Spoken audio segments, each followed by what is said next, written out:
ദൈവവചനത്തിൽ നമ്മൾ കാണുന്ന ജീവിതവുമായിട്ട് താരതമ്യം ചെയ്തിട്ട് അതിലേക്ക് പോകുകയാണ്. ആ ഒരു രൂപാന്തരീകരണം, ശരിക്കും വചനം എപ്പോഴും നമ്മളെ ട്രാൻസ്ഫോം ചെയ്യണം, രൂപാന്തരം ഉണ്ടാകണം.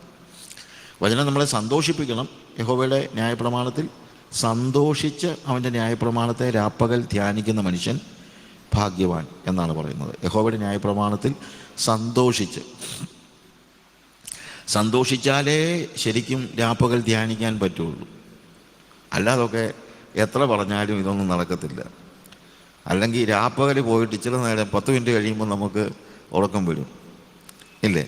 ചിലപ്പം ആളുകൾ പറയും, സാജി ബ്രദറെ ഒന്ന് പ്രാർത്ഥിക്കണം, എനിക്ക് ഉറക്കം വരുന്നില്ല. ഞാൻ പറഞ്ഞു, ഒരു കുഴപ്പമില്ല, കിടന്നുകൊണ്ട് ബൈബിളൊന്ന് വായിച്ചാൽ മതി, 10 മിനിറ്റ് കഴിയുമ്പം ഉറങ്ങിയിരിക്കും. അപ്പം അങ്ങനെ ഒരു സാഹചര്യത്തിൽ രാപ്പകൽ ധ്യാനിക്കുവാൻ നമുക്ക് കഴിയുന്നത് എങ്ങനെയാണെന്ന് ചോദിച്ചാൽ അത് മറ്റൊന്നുമല്ല, നമ്മൾ അതിൽ സന്തോഷിക്കുമ്പോഴാണ്.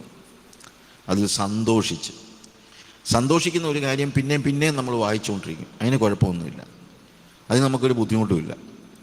അല്ലെങ്കിൽ നമുക്ക് സന്തോഷിക്കാൻ കഴിയത്തില്ല. ഇപ്പം വേദപുസ്തകത്തെ നമ്മൾ പലപ്പോഴും കാണുന്നത് നിയമങ്ങളായിട്ടാണ്. ഈ നിയമങ്ങളായിട്ട് കണ്ടു കഴിഞ്ഞാൽ അതിനകത്ത് ചിലപ്പോൾ നമുക്ക് സന്തോഷിക്കാൻ കഴിഞ്ഞില്ലെന്നിരിക്കും. ഇപ്പം ഞാൻ ജേർണലിസം പഠിച്ചപ്പോഴത്തേക്ക് എനിക്ക് പ്രസ് ലോസും കോൺസ്റ്റിറ്റ്യൂഷൻ ഓഫ് ഇന്ത്യയും 2 സബ്ജക്ട്സ് ആയിരുന്നു അതിനകത്ത് പഠിക്കാനുള്ളത്. പ്രസ് ലോസും കോൺസ്റ്റിറ്റ്യൂഷൻ ഓഫ് ഇന്ത്യയും വായിച്ചു, കാര്യം പരീക്ഷ എഴുതണമല്ലോ എന്നുള്ളതല്ലാതെ ഞാനതിനകത്ത് അങ്ങ് രസിക്കുകയും സന്തോഷിക്കുകയും ഒന്നും ചെയ്തിട്ടൊന്നുമില്ല. കാര്യം കോൺസ്റ്റിറ്റ്യൂഷൻ ഓഫ് ഇന്ത്യ വായിച്ച ആർക്കാണ് ഇത്രയേറെ അങ്ങ് സന്തോഷിക്കാൻ പറ്റുന്നത്?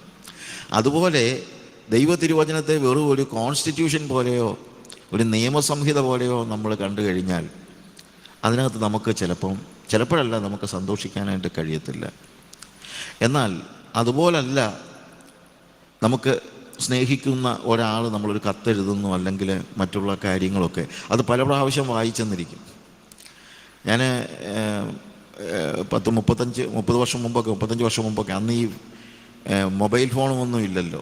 ആകെ ഉള്ളത് ഫോണ് ഈ STD ബൂത്തിൽ ചെന്ന് നമ്മളിങ്ങനെ കറക്കിയൊക്കെ വിളിക്കണം. അപ്പം ഞാൻ നോർത്ത് ഇന്ത്യയിൽ എവിടെയെങ്കിലും, ഇപ്പോൾ ഞാനിപ്പോഴും ഓർക്കുന്നുണ്ട്, ആൻഡമാൻസിലൊക്കെ ഞാൻ പോയ സമയത്ത് ഒത്തിരി നാളുകൾ എനിക്ക് ഫോൺ കിട്ടുന്നേ ഇല്ല. അപ്പം ജെസ്സിയുമായിട്ട് സംസാരിക്കാൻ അങ്ങനെ പറ്റാതെ ഇരിക്കുന്നു. ജെസ്സി ആകപ്പാടെ അങ്ങ് വിഷമിച്ചു. അപ്പം മറ്റുള്ള സ്ഥലങ്ങളിലൊക്കെ ഞാൻ പോയി കഴിഞ്ഞാൽ എത്ര പൈസയാണെന്ന് പറഞ്ഞു കഴിഞ്ഞാലും ഞാൻ ഒരു ദിവസവും കഴിവതും പറ്റുമ്പോഴെല്ലാം ഞാൻ ഒന്ന് വിളിക്കും. അപ്പോൾ ഇവൾ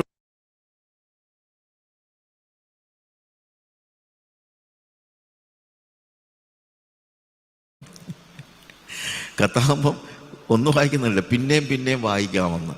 അതെന്തുകൊണ്ടാണ്? അത് നമ്മളെ സ്നേഹിക്കുന്ന ഒരാൾ നമുക്ക് എഴുതുന്നത് കൊണ്ടാണ്.